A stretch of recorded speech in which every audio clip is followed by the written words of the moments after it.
नमस्कार, NDTV India देख रहे हैं आप। मैं ताबिश हुसैन और सवाल इंडिया का में हम बात करेंगे इजराइल और गाजा के बीच चल रहे युद्ध की। ये जो युद्ध है पिछले कई दिन से ये जारी है और अब जो लड़ाई है वो जमीनी लड़ाई की तरफ आगे बढ़ रही है। इजराइल तैयारी कर रहा है गाजा की सीमा पर अपनी जो सैन्य ताकत है, क्षमता है, उसको बढ़ाने की, और ये अंदेशा लगाया जा रहा है कि किसी भी वक्त गाजा की सीमा में इजराइल की सेना जो है वो दाखिल हो सकती है। इजराइल की चेतावनी के बाद अब गाजा में स्थानीय लोग सामान पैक करके जाने लगे हैं और उत्तर गाजा में बड़ी संख्या में लोग जो हैं वो इलाका छोड़ रहे हैं। संयुक्त राष्ट्र के मुताबिक इजराइल की सेना ने करीब 11 लाख गाजा निवासियों को अगले 24 घंटे में दक्षिण की ओर जाने को कहा है। यानी गाजा के लोगों को जबालिया से अल मुदस्सर के रास्ते जरारा अल मसावी होते हुए रफा, जो दक्षिण में आखिरी शहर है गाजा के, वहां जाने को कहा है। रफा के बाद गाजा की सीमा खत्म होती है और मिस्र यहां से शुरू हो जाता है। इस पर संयुक्त राष्ट्र के प्रवक्ता स्टीफन डुजारिक ने कहा कि इतनी जल्दी इतने लोगों को दूसरी जगह ले जाना असंभव है। संयुक्त राष्ट्र ने अपील की है कि इजराइल अभी कोई भी ऐसा कदम न उठाए जिससे पहले से गाजा के लोगों की मुश्किल और बढ़ जाए। संयुक्त राष्ट्र के प्रवक्ता ने यह भी कहा कि इजरायली सेना का आदेश संयुक्त राष्ट्र के कर्मचारियों और उनके शरणार्थी शिविरों में रहने वाले लोगों पर भी लागू होता है। माना जा रहा है कि इजराइल गाजा पर बमबारी बढ़ा सकता है और साथ ही जमीनी हमले भी शुरू कर सकता है।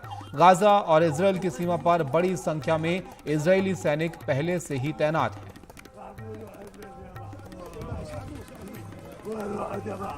तो तस्वीरें आपको दिखा रहे हैं हम दोनों ही तरफ की, जो इस युद्ध के बाद देखने को मिल रही हैं। हमारे सहयोगी उमा शंकर सिंह इजराइल के अशदोद शहर से हमारे साथ सीधे जुड़ रहे हैं इस वक्त।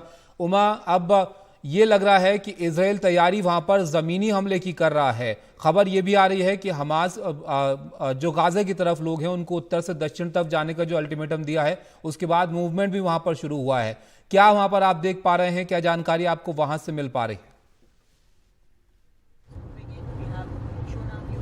देखिए, अभी मैं जो फ्रंट लाइन है वहाँ से लौटकर वापस तेल अवीव की तरफ जा रहा हूँ। जितनी देर हम यहाँ पर रहे हमने देखा कि किस तरीके से इजराइल की जो सेना है वो एक जो ग्राउंड ऑफेंसिव है उसकी तैयारी कर रही है। और इस तैयारी के मद्देनज़र जो इजराइल के दक्षिणी इलाके में रहने वाले लोग हैं, चाहे वो अशकलोन शहर हो, चाहे वो सडौट शहर हो, चाहे वो अशदोद हो, इन सब इलाकों से लोगों को सुरक्षित इलाकों में यानी अंदरूनी इलाकों में जाने को कहा गया है। तो इस तरफ भी जो है रिलोकेशन का काम चल रहा है। और जिस बात का जिक्र आपने किया कि जो 11 लाख जो फिलिस्तीनी हैं जो कि गजा पट्टी के उत्तरी तरफ रहते हैं उनको पीछे की तरफ जाने को कहा गया है।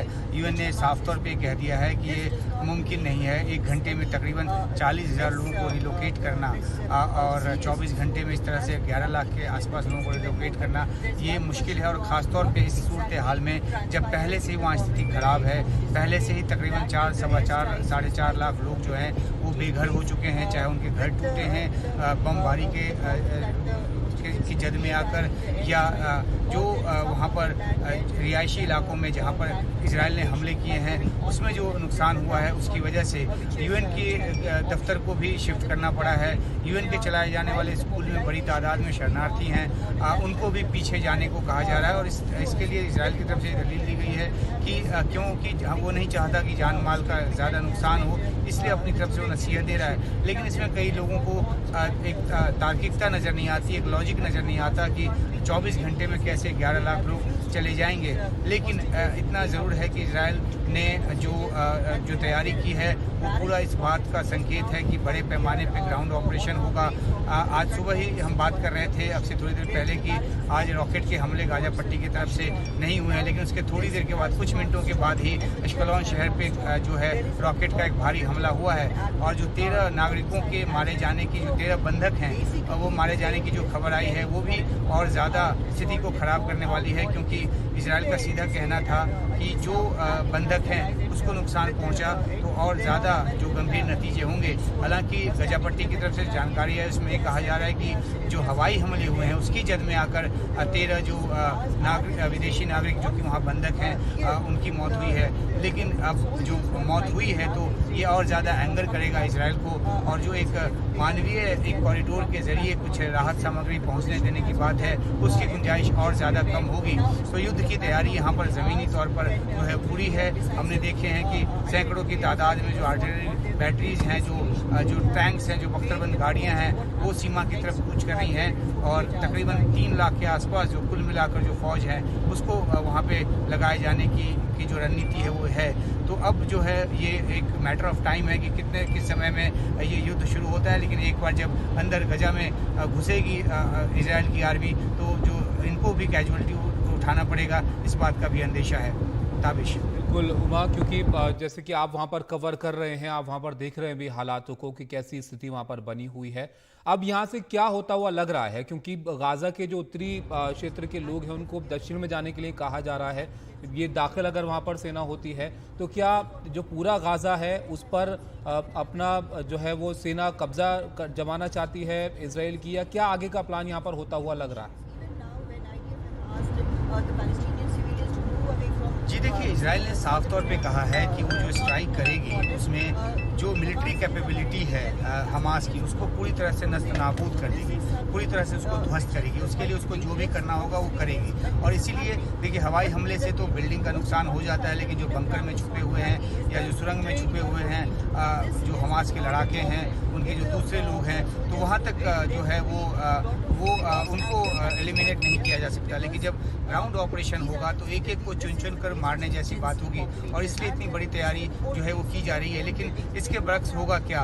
एक तरफ तो ईरान ने ये कहा है कि अगर गजा पट्टी पे हमला ना रुका तो युद्ध के दूसरे मोर्चे भी खुलेंगे। तो इस युद्ध का इस फ्रंट से, जो इजराइल और गजा की सीमा है, उस फ्रंट से भी बाहर फैलने का खतरा है। तो ईरान के धमकी के मद्देनजर अमेरिका की तरफ से भी बयान आया है कि अगर कोई दूसरा देश इस युद्ध में इन्वॉल्व होने की कोशिश करता है तो गंभीर नतीजे होंगे। तो एक के पीछे एक लोग जो हैं वो एक कूटनीतिक तरीके से भी और एक रणनीतिक तरीके से भी दबाव बनाने की कोशिश में है। इतना तय है कि इजराइल जो है वो किसी भी कीमत पर पीछे नहीं हटेगा, वो अपनी सेना लेकर जाएगा। अगर एक बार अंदर गया तो जिस तरह की संकरी सड़कें, गलियां और जिस तरह की बनावट है शहर की, उसमें ये माना जा रहा है कि स्ट्रीट फाइट होगा, और स्ट्रीट फाइट में कैजुअलिटी इधर भी होगी। लेकिन इस सब के बावजूद, इस गणना के बावजूद, इस आकलन के बावजूद जो है वो इजराइल रुकने को तैयार नहीं है। वो तो हमला करेगा। अब वहाँ हमला करके लौट आएगा जो अचीव करना चाहता है कि मिलिट्री कैपेबिलिटी जो है पूरी तरह से ध्वस्त हो जाए हमास की, और उसके तमाम जो बड़े जो उनके नेता हैं या उनके जो लड़ाके हैं वो मारे जाएं। उसको ये ख़त्म करने के बाद क्या कब्जा जमा के बैठेगा जैसा कि 2005 के पहले था, या वापस लौट आएगा? जानकार बताते हैं कि दूसरा सूरत हाल ज़्यादा मुनासिब लगता है कि ये अपना काम करके वापस लौट आएँ, क्योंकि वहाँ बैठने के अलग खतरे होंगे। हर दिन एक खतरा होगा इजराइल की सेना पर। तो अपना ऑपरेशन पूरा करके अभी तक जो स्थिति लग रही है, इजराइल की सेना वापस आएगी, ये कहा जा रहा है यहाँ जानकारों की तरफ से। लेकिन अभी तो इंतज़ार है कि ऑपरेशन शुरू होता है और किस बड़े पैमाने पर होता है उसकी बानगी तो देखने को मिल रही है, लेकिन वो किस हद तक जाकर एलिमिनेट कर पाने में कामयाब होते हैं, और जो मिलिट्री कैपेबिलिटीज है हमास की, उसको किस हद तक खत्म कर पाते हैं, ये आगे आने वाले दिनों में पता चलेगा। बिल्कुल, आने वाले दिनों में पता चलेगा कि आगे कहां तक की लड़ाई जो है वो जाती है। उमा, बहुत शुक्रिया आपका ये जानकारी हम तक पहुंचाने के लिए। वहां से तो हमारे सहयोगी उमा शंकर सिंह इजराइल में मौजूद हैं और वो वहां से लगातार अपडेट जो है वो पहुंचा रहे हैं किस तरह की स्थिति वहां पर बनी हुई है। लेकिन यहां पर जैसे कि उमा भी बता रहे थे आपको कि देखिए जो गाजा है वहां पर अल्टीमेटम दिया गया इजराइल की तरफ से कि 24 घंटे में जो उत्तरी गाजा है उसको खाली करें वहां के जो लोग हैं। और ये क्यों इतना मुश्किल जो है माना जा रहा है ये आपको समझाते हैं। नक्शे के जरिए आप समझिए कि उत्तर से दक्षिण की ओर गाजा के लोगों का जाना जो है वो मुश्किल इस वक्त क्यों बताया जा रहा है। इजराइल और हमास की लड़ाई दिन ब दिन बढ़ते जा रही है और अब इजराइल ने यह निर्णय लिया है कि वो गाजा पट्टी के अंदर जाकर हमास के ठिकानों पर हमला करेगा। लेकिन उससे पहले उसने गाजा के रिहायशी इलाके यानी नॉर्थ की तरफ से लोगों को साउथ की तरफ मूव करने को कहा है। ऐसा इसलिए कहा जा रहा है क्योंकि इजराइल का मानना है कि गाजा की जो घने रिहायशी इलाके हैं वहां घुसने से पहले उसने कई बमबारियां की हैं, कई बड़े बड़े रिहायशी इलाकों और बिल्डिंग्स को जमींदोज कर दिया है। उसके बाद वहां पर घुसना उनके सैनिकों के लिए आसान होगा। हालांकि हमास के जो आतंकवादी हैं या जो हमास के लोग हैं वो वहां उनकी ताक में बैठे होंगे, क्योंकि गाजा पट्टी इजरायली सेना के लिए तो नया इलाका होगा रिहायशी इलाके नए होंगे, लेकिन गाज़ा पट्टी में हमास के जो आतंकी हैं वो उनकी ताक में ज़रूर बैठे होंगे। दूसरा एक कारण ये भी है कि इजराइल कभी नहीं चाहेगा कि वो किसी दूसरे बंधक संकट में दोबारा फंसे। ऑलरेडी हमास के पास करीब 100 से ज़्यादा बंधक हैं जो इजराइल के भी हैं और दूसरे दीगर देशों के भी हैं। अब आइए समझते हैं मैप के जरिए कि नॉर्थ से साउथ की तरफ जाना कितना मुश्किल होगा। 24 घंटे के अंदर क्या 10 लाख से ज़्यादा लोग उत्तर से लेकर साउथ यानी दक्षिण की तरफ जा पाएंगे या नहीं। तो ये इलाका है जबालिया कैंप जो नॉर्थ की तरफ आपको दिख रहा है। यहाँ एक रेफ्यूजी कैंप भी है और ऑलरेडी गाज़ा में करीब 4 लाख से ज़्यादा लोग डिस्प्लेस हो चुके हैं, इधर से उधर हो चुके हैं। इसके बावजूद आज 24 घंटे का समय दिया गया है और यहाँ से इन लोगों को कहा गया है कि आप इस लाल रेखा के इधर यानी दक्षिण की तरफ मूव करें। और ऐसे में सबसे बड़ी चुनौती ये होगी कि इजराइल अक्सर ऐसा कहता है, हवाई बमबारी से पहले ही वो हिदायत देता है लोगों को कि आप बिल्डिंग छोड़ दें या आप उस इलाके को छोड़ दें, लेकिन उसके बावजूद भी बमबारी जारी रहती है। तो उन लोगों के लिए जो इस इलाके से इधर यानी जबालिया से कहले अल मुसद्दर की तरफ, जरारा की तरफ या अबसन अल जदीदा के इलाके या रफाह क्रॉसिंग है जो सबसे आखिर में आपको दिखेगा जहां पर मिस्र के साथ उनका बॉर्डर लगता है, तो क्या इधर से उधर पहुंचने में लोगों को कितना समय लगेगा, क्योंकि ये करीब पूरी पट्टी जो है ये 40 से 45 किलोमीटर लंबी है और ऊपर से बमबारी हो रही है। दूसरी तरफ मिस्र ने अपने सीमा को बंद किया हुआ है, उसने अभी तक खोला नहीं है। ऐसे में 10 लाख लोगों का मूव करना जब बमबारी हो रही हो और आपके पास कोई क्लियर इंस्ट्रक्शंस ना हो, क्योंकि अगर इतिहास की बात करें तो 1948 की लड़ाई में भी इजराइल ने फिलिस्तीनियों के साथ एक बहुत साइकोलॉजिकल वॉर गेम किया था कि रात में अक्सर गांव में लोगों को यह सूचना दे दी जाती थी कि आज रात हमला होगा। हमला कब होगा ये नहीं पता चलता था। वही स्थिति यहां पर भी है। 2 दिनों से खबरें चल रही हैं कि गाजा पट्टी में इजराइल की सेना घुसेगी, आज सेना की तैनाती हो गई है, लेकिन अभी तक अंदर जाने की सूचना नहीं आई है। लेकिन बहुत ज्यादा चांसेस हैं कि जल्द से जल्द इजरायली सेना अंदर गाजा पट्टी में जाएगी। हालांकि संयुक्त राष्ट्र ने कहा है कि इससे बहुत बड़ा ह्यूमैनिटेरियन क्राइसिस पैदा हो सकता है, बहुत ज़्यादा मुश्किलें पैदा हो सकती हैं। अब देखना होगा कि जो विश्व के शक्तिशाली देश हैं, चीन है, रूस है या अमेरिका है, क्या वो इसको रोकने के लिए कोई कदम उठाता है या फिर गाजा पट्टी में दोबारा से मामला और बढ़ेगा। तो आपने देखा गाज़ा जो उत्तर से दक्षिण तक है वहाँ पर किस तरह से लोगों को जाने के लिए कहा गया, अब कैसे वो जा पाते हैं या कब तक ये जो सीमा में दाखिल होती है इजराइल की सेना, ये देखना होगा। इजराइल से बीते 6 दिनों से गाज़ा पर लगातार हवाई हमले जो हैं वो जारी हैं और अब इजराइल ज़मीनी हमले की तैयारी यहाँ पर कर रहा है।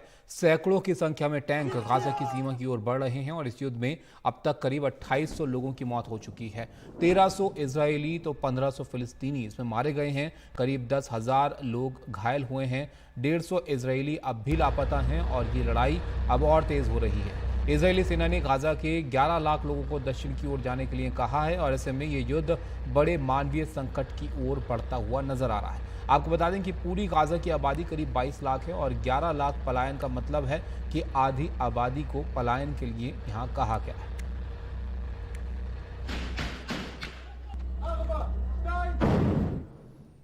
हमारे सहयोगी उमाशंकर सिंह वहां पर मौजूद हैं इजराइल में और गाज़ा की सीमा की ओर टैंकों के मूवमेंट को अपने कैमरे में उन्होंने कैद किया और इजराइल की तैयारियों को लेकर विस्तार से वो बता रहे हैं।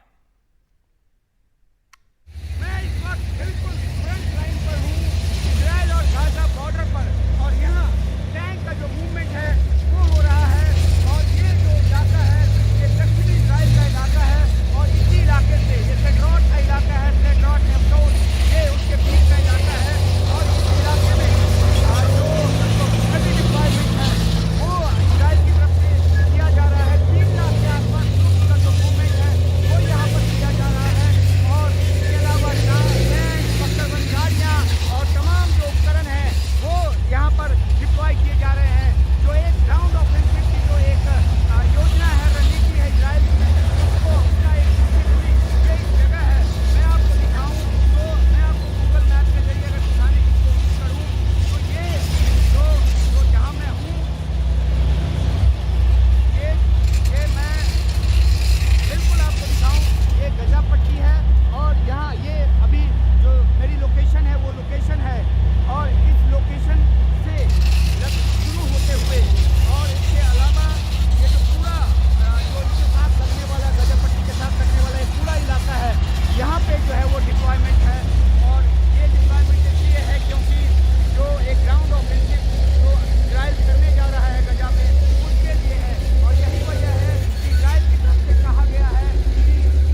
बढ़ेगी तो ये टैंक उनके लिए रास्ता बनाएंगे, उनके साथ जाएंगे।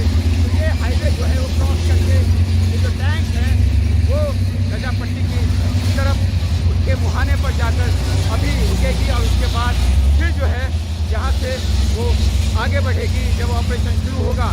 जानकार ये बताते हैं कि ये सिर्फ ये जो ग्राउंड ऑफेंसिव होगा ये सिर्फ गाजा को नुकसान ही नहीं पहुंचाएगा बल्कि जो कैजुअलिटीज है उसकी भी आशंका ज़्यादा है इजराइल की तरफ से। इसलिए पूरी रणनीति बनाकर और पूरी तरीके से तैयारी कर जो है इस ऑपरेशन को अंजाम देगा इजराइल। और इसलिए वक्त लग रहा है। अभी तक ज़्यादातर हमले जो हैं वो हवाई हमले किए गए हैं।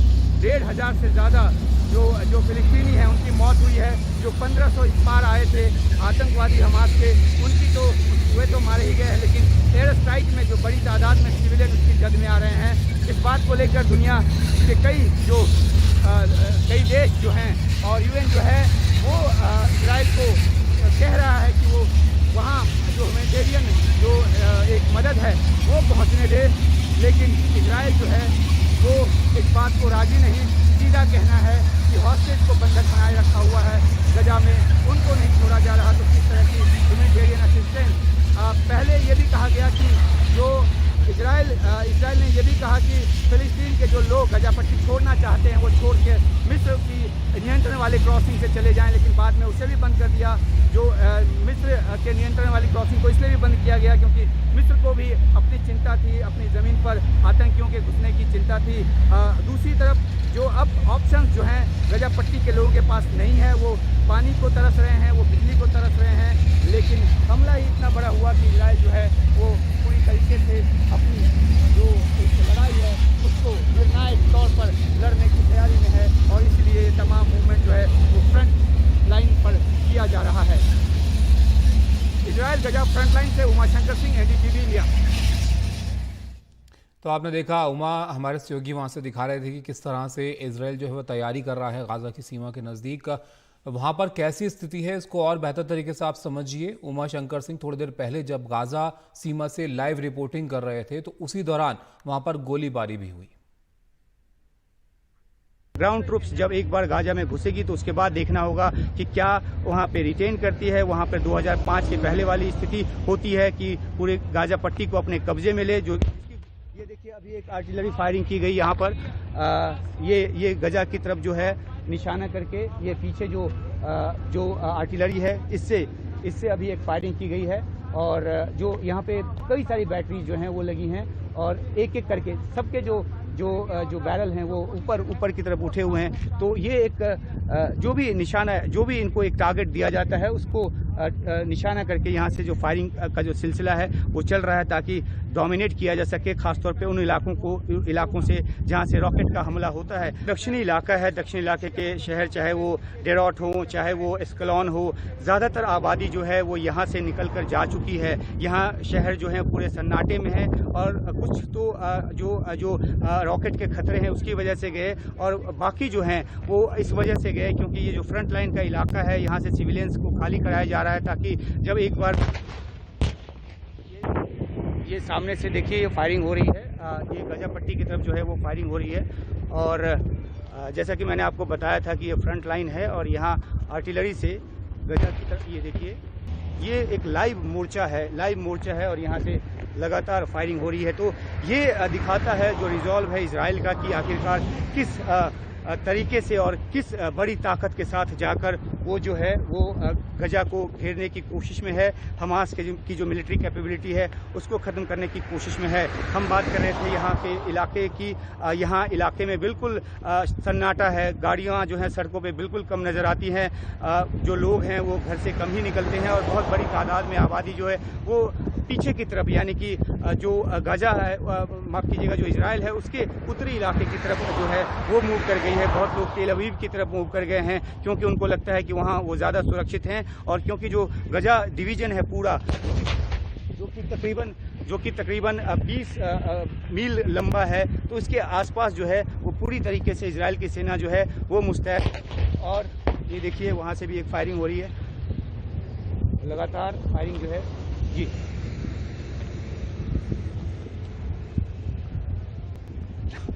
नहीं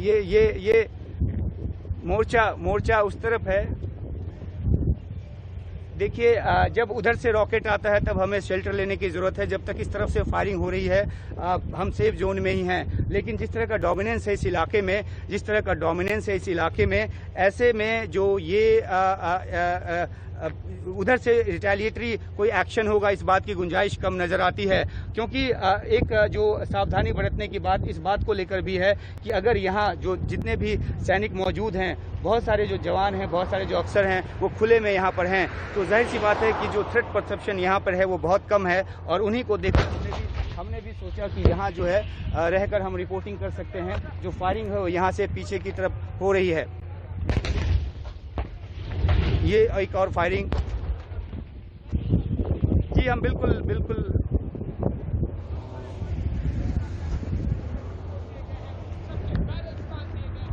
शुक्रिया।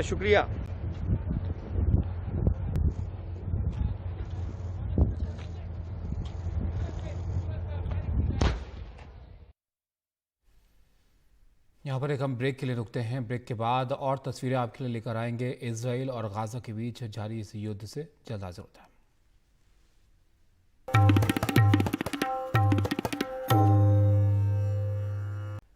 इजराइल और हमास के बीच जारी लड़ाई का आज 7वां दिन है और युद्ध के साथ साथ रूप लेता जा रहा है। इजराइल के सैकड़ों टैंक गाजा की सीमा की ओर बढ़ रहे हैं और गाजा सीमा पर तैनात इजराइल तोप लगाकर गोलाबारी कर रहे हैं।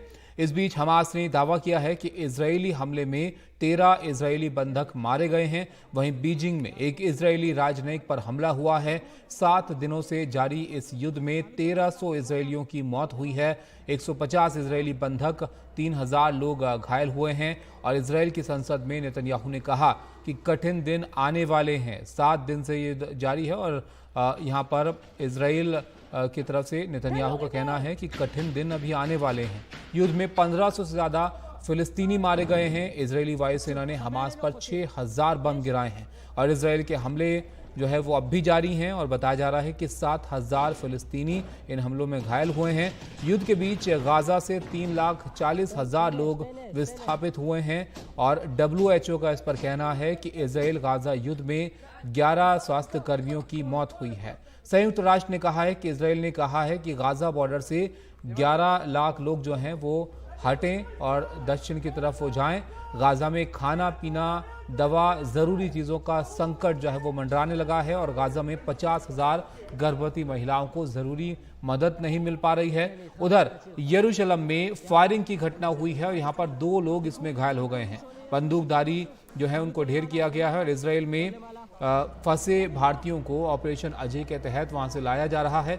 18,000 करीब भारतीय इसराइल में हैं, जिसमें से जो वहां से आना चाहते हैं उनको इस ऑपरेशन के जरिए भारत वापस लाया जा रहा है। 212 भारतीयों को लेकर दिल्ली जो है वो विमान पहुंचा पहला इसराइल से और भारत सरकार की कोशिश है कि जो भी भारतीय अगर वहां पर फंसे हैं और वहां से वापस आना चाहते हैं तो उनको वापस भारत लाया जा रहा है। इधर आप देखिए, इजराइल और हमास के बीच गाजा पट्टी में जारी युद्ध के बीच ऑपरेशन अजय के तहत भारतीयों को लेकर पहला विमान आज सुबह भारत पहुंचा और दिल्ली के इंदिरा गांधी अंतर्राष्ट्रीय एयरपोर्ट पर तेल अवीव से उड़े विमान से पहले जत्थे में 212 भारतीय यहां पर दिल्ली पहुंचे। एयरपोर्ट पर केंद्रीय मंत्री राजीव चंद्रशेखर ने भारतीयों का स्वागत किया और भारतीयों को सरकारी खर्चे पर इजराइल से भारत लाने का जो सिलसिला है ये लगातार जारी रहेगा। जो लोग इस विमान के जरिए इजराइल से वापस भारत लौटे हैं उनसे बात की हमारे सहयोगी प्रशांत ने। इजराइल से जो नागरिक फंसे हुए हैं भारत के, उनको लेकर यहाँ भारत लाने के लिए ऑपरेशन अजय चलाया जा रहा है और उसको लेकर जो पहली फ्लाइट गई थी उससे कुछ लोग यहाँ पहुँचे हैं। हमारे साथ है दीपक, आपका नाम है, आप कहाँ रहते हैं इजराइल में? इसराइल में मैं सेंट्रल इसराइल में रहता हूँ, रखोत सिटी है। रखोत सिटी, वहाँ क्या आप कर रहे हैं? उस सिटी में सिचुएशन स्टिल बेटर है compare to southern part of Israel, but I won't say कि इट्स अ नॉर्मल सिचुएशन। वहाँ भी नॉर्मल सिचुएशन है। ये कहाँ पर है ये सिटी? नॉर्मल सिचुएशन नहीं है जी हाँ, वही मैं कह रहा हूँ, ये सिटी सेंट्रल इसराइल में है। सेंट्रल इसराइल में है। Like yesterday before coming here we had 2 missile attack. अच्छा, so it's it's not good. और आप लोग तेल अवीव से आ रहे हैं? हाँ, हम तेल अवीव से, क्योंकि फिर फ्लाइट वहाँ पे तेल अवीव से ही आती है। जी। कैसे आप लोग टच में आए, कैसे आप लोग को पता चला कि ये फ्लाइट्स आ रही है, कैसे पता चला? वहाँ पे इंडियन एम्बेसी वो सबको इन्फॉर्म करती है, वो सब हम उसके टच में हैं। तो उन्होंने ही हमें मेल आया था कि ऐसी ऐसी सिचुएशन है, there is a flight, you register for it, and then we register, then we got the confirmation ticket, and then we just came to airport, and it's all free, we don't have to pay anything. And अच्छा, आप लोग को free, मतलब ये पैसा नहीं लगा? No, it's free, it's from the government. या एक्चुअल में जब हम जहाँ पर थे वो सेंट्रल पार्ट है इसराइल का, और उसको रिशॉन लिजियोन बोलते हैं। अच्छा। ओके। वहाँ क्या स्थिति है? हम लोग जो यहाँ देख रहे हैं विजुअल्स एक्चुअल में, हम जितनी भी चीज़ें देख रहे हैं वो जो कुछ भी है वो सब कुछ बॉर्डर्स पे है जी। सेंट्रल पार्ट में उतनी क्रिटिकल कंडीशंस नहीं थी जैसा कि हमको ये सुनने में हमेशा रेगुलर आ रहा है। जी। ठीक है। हाँ, ये है कि हमको सेवरली सायरन्स की आवाज़ें आती थी, और फिर उसके बाद हम शेल्टर्स में चले जाते थे, क्योंकि मिनिस्ट्री ऑफ एक्सटर्नल अफेयर्स की तरफ से भी हमको ये इंस्ट्रक्शंस मिले थे कि हम वहाँ के जो गवर्नमेंट के रूल एंड रेगुलेशंस हैं इस कंडीशन में और इस क्रिटिकल कंडीशन में फॉलो करें। लेकिन सायरन्स बज रहे हैं, और मतलब हाँ। जब इनिशियल स्टेज थी, जिस दिन का पहला अटैक है, उस दिन तो सायरन बहुत सीवियरली बज रहे थे, बट उसके बाद धीरे धीरे उनकी सीवियरिटी कम होती गई। आपके जानने वाले और शहरों में रहते हैं, वहाँ क्या स्थिति है, खासकर साउथ जेरूसलम में है। जी। हाँ, जेरूसलम में भी गोली में है, कुछ बीरशेवा में, कुछ आज जो आए हैं वो बीरशेवा से आए हैं। जी। और आप इजराइल के किस शहर से आ रहे हैं? मैं एक इजराइल के रखोवा शहर से हूँ। जी। और वहाँ क्या हालत है? ऑब्वियस हालत तो वहाँ पर ये है कि अभी तक एयर रेड सायरन्स हैं वहाँ पर, कभी कभी आते हैं। पहले दिन तो आप लोग सब जान ही रहे हैं कि क्या सीन था। तो कंडीशन आशा करते हैं कि जल्दी बेहतर होगी, और ऐसा है कि अभी ना वहाँ के लोग प्रिडिक्ट कर सकते हैं, ना हम लोग बता सकते हैं कि लड़ाई क्या मोड़ लेगी। लेकिन हाँ, इतना कहेंगे कि हालात बेहतर नहीं हैं। बेहतर हालातों की सिर्फ इंसान आशा कर सकता है। आशा करते हैं कि जल्दी से शांति बहाल होगी।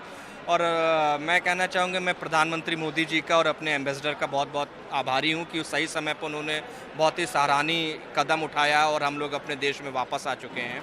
बहुत बहुत शुक्रिया। तो लगभग यही सेंटिमेंट है सबका कि जैसे ही हालात सामान्य होंगे वो चाहते हैं कि वापस लौटें। वहाँ पर जिन इलाकों में सेंट्रल इजराइल जो है, वहाँ से जो लोग आ रहे हैं, वहाँ पर कुछ हालात सामान्य तो नहीं हैं, लेकिन जो बॉर्डर इलाके हैं उससे स्थिति बेहतर ज़रूर है। हालांकि वहाँ पर सायरन्स बजते हैं, उनके लिए एक प्रोटोकॉल दिया हुआ है, जैसे ही सायरन बजते हैं वो बंकर्स में चले जाते हैं, और एक तरह का प्रोटोकॉल है जो सबको फॉलो करना पड़ रहा है। नई दिल्ली से कैमरा पर्सन कानन पात्रा के साथ प्रशांत, एनडीटीवी इंडिया। नमस्कार, एनडीटीवी इंडिया में आपका स्वागत है। मैं हूं मनोरंजन भारती। तो इजराइल और गाजा युद्ध के बारे में अब सबकी निगाहें इस बात पे लगी हुई है कि इजराइल जो है कब गाजा में प्रवेश करेगा। पिछले 4 दिनों से इस बात का इंतजार हो रहा है कि इजराइल जो है गाजा में प्रवेश करेगा। इजराइल जो है गाजा के नागरिकों को कह रहा है कि एक निश्चित स्थान में दक्षिण की तरफ जाने को कह रहा है, यानी वो पूरा जो पॉपुलेशन है वो इजिप्ट बॉर्डर पर आ जाए और वहाँ आके रुक जाए। लेकिन ये इंतजार इतना लंबा क्यों हो रहा है? गाजा में कब घुसेगा इजराइल? 4 दिन से इंतजार चल रहा है। और आपको बता दूं कि जो इजराइल जो है ये इस तरह से एक तरह से अफवाह भी उड़ा रहा है। कानो कान जो है लोगों में वो कन्फ्यूजन जो होता है ना कि ये होने वाला, तो इजराइल ये भी करता है कि वो कहता है कि हम इधर बम मारने वाले हैं, आप उधर चले जाइए। 1948 में भी इजराइल ने इसी तरह का विस्पर कैंपेन चलाया था। हर रात हमले की अफवाह जो है फैलाई जाती थी ताकि लोग भाग जाएं।